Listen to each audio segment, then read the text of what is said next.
Hello and welcome to DG English Hub. बच्चों, आज हम पढ़ेंगे आपके इंग्लिश टेक्स्ट बुक से यूनिट 4A में दी गई कहानी जिसका नाम है द फोर पपेट्स। तो बच्चों, पपेट्स यानी कठपुतलियां। तो कहानी को जानने से पहले चलिए हम पढ़ लेते हैं किताब के बिफोर यू रीड सेक्शन को। Have you ever been to a puppet show? क्या आप कभी किसी कठपुतली के खेल को देखने गए हैं?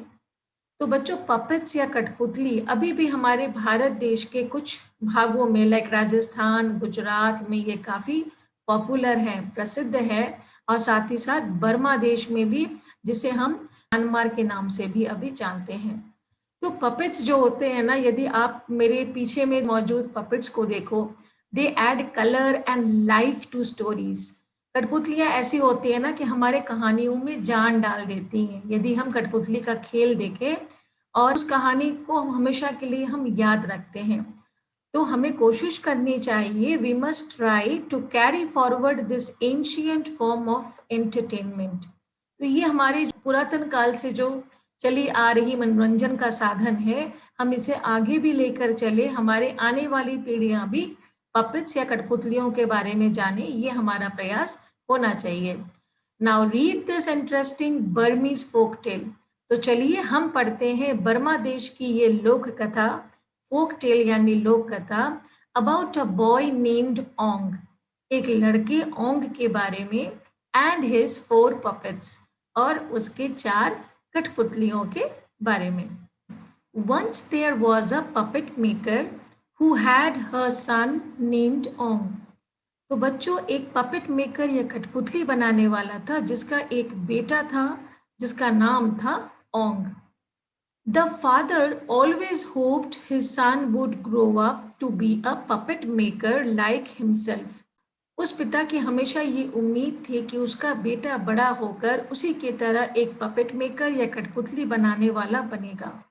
But Ong found his father's job boring. पर ओंग को अपने पिताजी का काम बहुत बोरिंग या उबाऊ लगता था। Father said Ong one day. पिताजी, एक दिन ओंग ने कहा, I have decided to leave home. I have decided यानी मैंने निश्चय किया है कि मैं घर छोड़ के जाऊंगा, and seek my fortune, अपने भाग्य को आजमाऊंगा। ये ओंग ने अपने पिताजी से कहा। The puppet maker looked up sadly from his work. अब ये जो कठपुतली बनाने वाला था, ये बहुत दुखी हो गया उसकी बातों को सुनकर, और वो अपने काम में लगा हुआ था। उसने अपने काम को छोड़कर ऊपर उसकी ओर देखा। I wish you would stay my son. मेरी ये दिली इच्छा है कि तुम रुक जाओ मेरे बेटे, कि तुम मेरे साथ रहते। The life of a puppet maker is an honourable one. तो उन्होंने अपने बेटे को समझाया कि एक पपेट मेकर की जो जिंदगी होती है वो काफी सम्मानजनक होती है। But if you wish to go, पर यदि अब तुम जाना ही चाहते हो, let me give you companions for your journey. मुझे कुछ कंपेनियंस यानी साथी तुम्हारे साथ देने दो, जो कि तुम्हारे जर्नी या सफर के साथी बनेंगे। He showed his son 4 wooden puppets he had carved, painted and costumed. और फिर कठपुतली बनाने वाले ने अपने बेटे को 4 लकड़ी के कठपुतली दिखाए, जिन्हें उसने खुद से नक्काशी किया था, रंगा था और उन्हें वस्त्र पहनाए थे। और साथ में उसके पिताजी ने कहा, each puppet, he said, has its own virtue and value. हर एक कठपुतली की अपनी एक गुण है और अपना एक मूल्य है। और उसके पिताजी ने उन 4 पपेट्स के नाम और उनके गुण या मूल्य के बारे में ओंग को बताया। The first puppet was the king of the gods. तो जो पहली कठपुतली थी वो थे देवताओं के राजा। The puppet maker said, the god's virtue is wisdom. उन्होंने ओंग को बताया कि जो पहली कठपुतली है, जो कि देवों के देव है या महादेव है, उनका गुण क्या है? विजडम या बुद्धिमता। The second puppet was a green faced auger. तो जो दूसरी कठपुतली थी बच्चों, वो था एक आदमखोर दानव। ऑगर यानी आदमखोर दानव, जिसका पूरा चेहरा हरे रंग का था। और ओंग के पिता ने बताया that the augurs virtue, auger का जो गुण है वो है स्ट्रेंथ, ताकत। The third was a mistake sorcerer.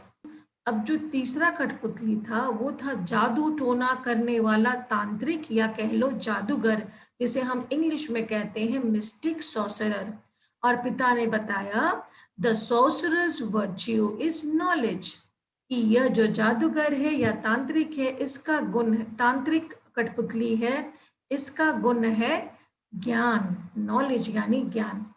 और फिर चौथा जो कठपुतली था वॉज अ होली हर्मिट, वो था एक सन्यासी।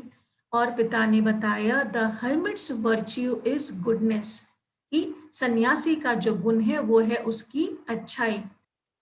तो इस प्रकार से ओंग के फादर ने उसे 4 पपेट्स दिए और एक बात कही। ही टोल्ड हिज सन, उन्होंने अपने बेटे से कहा, each of this virtues can help you on your way. इनमें से हर एक कठपुतली के जो वर्च्यू या गुण हैं वो तुम्हें रास्ते में मदद करेंगे। बट रिमेंबर, परंतु याद रखो, strength and knowledge must always serve wisdom and goodness, कि हमेशा ताकत और ज्ञान का इस्तेमाल बुद्धिमत्ता और अच्छाई के साथ करना चाहिए। तो इन बातों को सुनकर Ong started off the next day, Ong निकल पड़ा दूसरे दिन। अब उसने तैयारी क्या की थी? On his shoulder he carried a bamboo pole, अपने कंधे पर उसने एक बांस टांग लिया जिसपे बंधे थे कपड़े, with food and clothing tied at one and. इसमें एक तरफ उसने अपने भोजन की पोटली और कुछ कपड़े बांध लिए, टाइड यानी बांधना, and the puppets hanging by their strings from the other, और दूसरी छोर में उसने स्ट्रिंग्स या धागों के सहारे से उन कठपुतलियों को बांध लिया था। When night came, रास्ते में जब रात हो गई, Ong found himself deep in the jungle, Ong ने खुद को एक घने जंगल में पाया। He stopped beneath the banyan tree, और वह एक बरगद के पेड़ के नीचे रुक गया। तो स्टूडेंट्स, ये रहा बरगद का पेड़ जिसे हम इंग्लिश में कहते हैं बनियान, और ये रहा ओंग। अब ओंग ने खुद से क्या कहा? This looks like a good place to sleep, यह जगह अच्छी लगती है सोने के लिए। ही सेड टू हिमसेल्फ, उसने खुद से कहा।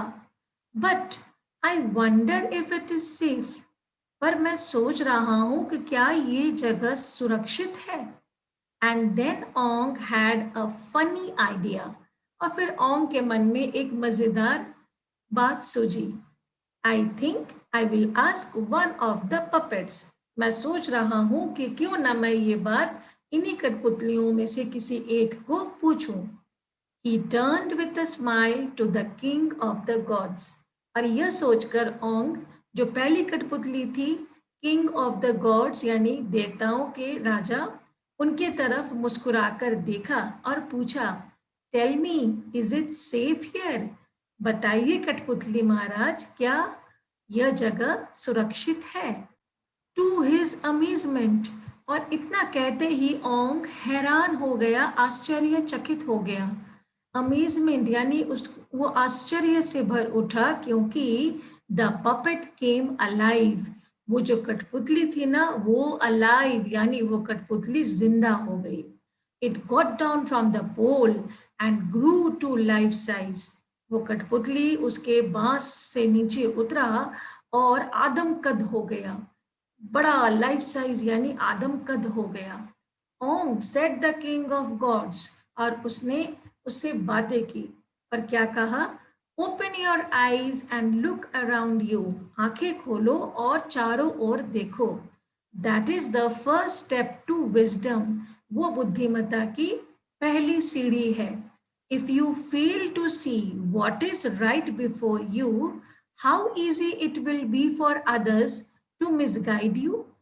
तो किंग ऑफ गॉड्स ने ओंग से कहा कि if you fail to see what is right before you, यदि तुम्हारे सामने क्या है यह तुम खुली आंखों से भी न देख सके, तो हाउ इजी, कितना आसान हो जाएगा अदर्स यानी दूसरों के लिए कि तुम्हें गुमराह कर दे, मिसगाइड यानी गुमराह करना, तुम्हें गलत राह पर भेज दे। और इतना कहकर and the next moment the puppet was hanging again from the pole, और वो कठपुतली फिर अपने ही स्थान पर जाकर वो लटक गया, यानी ओंग के बांस पर। अब ये तो ओंग को बहुत झटका लगा।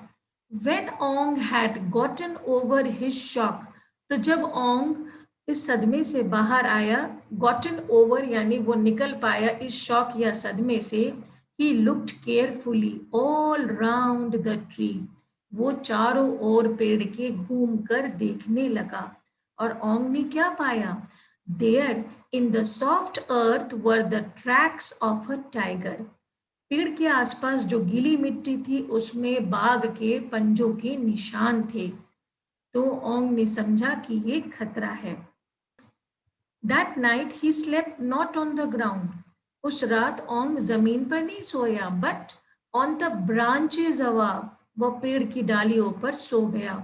And he was glad he did, और ऐसा करके वो खुश हुआ, क्योंकि For in the middle of the night, क्योंकि मध्य रात्रि में, he saw a tiger prowling below him, उसने एक टाइगर या बाघ को प्राउलिंग यानी घूमते हुए देखा। यानी ओंग की जान बच गई उसकी बुद्धिमत्ता से या उसकी विजडम से, उसकी समझदारी से। चलिए हम चलते हैं इसके दूसरे भाग पे। The next day Onge walked up to the mountains, अब ओंग दूसरे दिन जंगल से निकल पड़ा और पहाड़ों की ओर चल पड़ा। एंड कैंप्ड देयर एट सनसेट, और सूर्यास्त के समय उसने वहां डेरा डाला। When he woke up the next morning, जब वो अगली सुबह जागा, he saw a caravan. Students, caravan यानी कारवा, यदि एक सिलसिलेवार ढंग से कुछ लोग या कुछ गाड़ियां या जानवर चलते हैं तो उसे हम कहते हैं कारवा या कैरावान। तो ओंग ने क्या देखा कि एक कारवा चला आ रहा था, coming along the road below, पहाड़ के नीचे जो सड़क था उस पर एक कारवा आ रहा था। और उस कारवा में क्या थे? अ डजन बुलॉक कार्ट्स, लगभग 1 दर्जन बैलगाड़ियां, were piled high with costly goods, उन बैलगाड़ियों में कीमती सामान लदे हुए थे। लगभग 1 दर्जन बैलगाड़ियां थी जो कीमती सामानों से लदे हुए थे। That caravan must belong to some rich merchant, Ong told himself. ओंग ने मनी मन कहा कि ये कारवा जरूर किसी अमीर सेठ का है। रिच यानी अमीर और मर्चेंट यानी सेठ का। I wish I had wealth like that, मेरी इच्छा है कि काश मेरे पास भी इतना वेल्थ या इतना धन हो पाता। And then he had a thought, और फिर उसने कुछ विचार किया और वो दूसरे कठपुतलियों की ओर घूमा। He turned to the green faced ogre, वो उस हरे रंग के आदमखोर दानव कठपुतली की तरफ घूमा और उसे पूछा, टेल मी, मुझे बताओ, how can I gain such riches, मैं इतना धन या रिचेस कैसे कमाऊं या कैसे कमा सकता हूं। ओंग वॉच्ड इन वंडर, और ओंग आंखें फाड़ कर देखता रहा आश्चर्य से, आश्चर्यचकित होकर। एज द पपेट, जैसे ही वो ogre puppet left the pole, वो पोल से नीचे उतरा, and grew to life size, और वो भी किंग ऑफ गॉड्स पपेट की तरह आदमकद बन गया। If you have strength boomed the auger, अब ऑगर ने ओंग से कहा, जोर आवाज में, बूम्ड यानी आप जब किसी चीज को जोर से कहते हो कि यदि आपके पास स्ट्रेंथ है या ताकत है, you can take whatever you like, तुम जो चाहो ले सकते हो। वॉच दिस, यह देखो, उसने कहा। He stamped his foot and the earth shook, और उस ऑगर ने एक पैर जमीन पर पटका और पूरी जमीन हिलने लगी। वेट सेड ओंग, अब ओंग इस चीज के लिए तैयार नहीं था। वो चौंक गया कि आखिर ये ऑगर क्या कर रहा है। उसने कहा रुको, वेट, लेकिन जब तक वो उसे रोक पाता, इट वॉज टू लेट, देर हो चुकी थी। जस्ट बिलो देम, बिल्कुल उनके नीचे, डर्ट यानी धूल एंड रॉक्स, पत्थर, broke loose into a landslide. जब पहाड़ से पत्थर या जमीन खिसकने लगती है तो हम उसे कहते हैं भूस्खलन या अंग्रेजी में लैंडस्लाइड। और उसके एक थाप से पूरी जमीन हिल गई और सारे पत्थर पहाड़ से नीचे लुढ़कने लगे। It rushed down the mountain, वो पहाड़ों से गिरने लगे, एंड ब्लॉक्ड द रोड, और उसके पूरे रास्ते को रोक दिया। द टेरिफाइड ड्राइवर्स, इस घटना से जो बैलगाड़ियों के चालक थे वो बिल्कुल डरे हुए थे। तो वो डरे हुए चालक अपनी अपने बैलगाड़ियों से कूद कर भागने लगे। जम्प्ड फ्रॉम देयर कार्ट्स, अपने अपने बैलगाड़ी, अपने अपने गाड़ियों से कूदने लगे, एंड रन ऑफ, कूद कर भाग गए। You see, said the ogre, ogre ने कहा देखा तुमने, is it really that easy, क्या इतना आसान है, यानी इतना आसान है धनी बनना। सेड ओंग इन अ डेज, ओंग उस वक्त भी अचंभित था और उसने अचंभित होकर, डेज होकर, उस ऑगर से पूछा कि क्या सही में इतना आसान है धनी बनना। और फिर वो चल पड़ा नीचे बैलगाड़ियों की ओर। He hurried down to the carts, वो दौड़कर पहुंचा उन बैलगाड़ियों के पास, and rushed from one to another, और एक बैलगाड़ी से दूसरे बैलगाड़ी की तरफ वो दौड़ता रहा। गेपिंग, उसे आश्चर्य हो रहा था, आंखें फाड़ कर वो देख रहा था। उसमें लदे हुए हीप्स यानी पहाड़ जो लगे हुए थे कपड़ों के, रिच फैब्रिक्स के, and piles of precious metals, कीमती धातुओं से। And all of its mine, he cried, और ये सारे मेरे हैं, ये सारे मेरे हैं, वो चिल्लाया। Just then Ong heard a sob, तभी ओंग को किसी के धीरे धीरे रोने की या सुबकने की आवाज सुनाई दी। Lying huddled in one of the carts was a lovely young woman of his own age. उन्हीं बैलगाड़ियों में से एक बैलगाड़ी में एक कोने में लेटी हुई उसने एक बहुत प्यारी युवती को देखा जो लगभग उसके उम्र की थी। She cried and शिवर्ड in fear, वो युवती, वो लड़की रो रही थी और डर के मारे कांप रही थी। I won't hurt you, said Ong gently, मैं तुम्हें कुछ नहीं करूंगा, मैं तुम्हें नुकसान नहीं पहुंचाऊंगा, ओंग ने बहुत धीरे से कहा। हु आर यू, तुम कौन हो? माई नेम इज माला, मेरा नाम माला है। She said in a small voice, उसने धीमे स्वर में कहा। My father is the owner of this caravan, मेरे पिता इस कारवां के मालिक है। We were on our way to meet him, हम उनसे मिलने ही जा रहे थे।